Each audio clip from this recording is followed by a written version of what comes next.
سر اللي المليونيرات مش عايزينك تعرفه، لو فهمته فلوسك هتتضاعف لوحدها. المليونيرات عارفين حاجة احنا مش عارفينها، واللي بيكتشفها حياته بتتقلب في 6 شهور بس.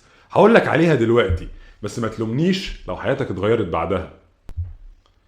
انت عمرك فكرت ليه الاغنياء كل سنة بيزيدوا غنى والفقراء بيفتقروا اكتر؟ هو الموضوع حظ؟ لا طبعا، السر في حاجة واحدة بس، وهي طريقة تفكيرهم في الفلوس.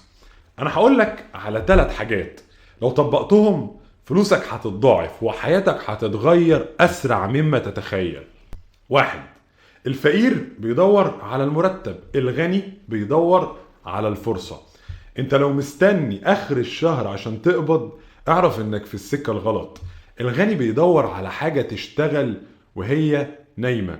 يعني ايه؟ يعني بدل ما تعتمد على شغلك وبس، دور على طريقة تكسب بيها فلوس حتى وانت نايم.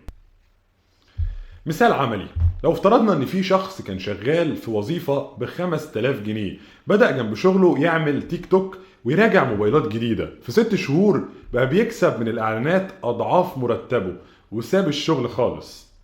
2. الفقير بيصرف، الغني بيستثمر. لو بتقبض وتفضل تصرف على لبس، اكل، خروجات، عمرك ما هتبقى غني.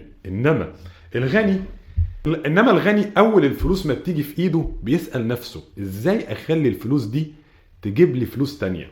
مثال عملي، لو افترضنا ان في واحد كان معاه 10000 جنيه، بدل ما يصرفهم على موبايل جديد جاب بضاعة من العتبة وبدأ يبيع اونلاين. النهاردة بقى عنده مشروع بيكسبه اكتر من اي وظيفة.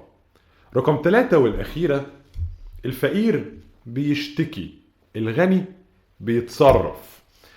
الفقير بيقعد يقول الدنيا غالية، مفيش فرص، البلد صعبة. انما الغني بيشوف اي ازمة فرصة. الاسعار زادت، شوف ايه اللي الطلب عليه زاد وابدأ بيعه. الدولار عالي، دور على شغل بالدولار. وهقول لك على مثال عملي، لو افترضنا ان في واحد بدأ يبيع منتجات بالدولار من مواقع زي امازون واي باي وهو قاعد في مصر، النهاردة بقى بيكسب بالدولار والدنيا فرشت معاه.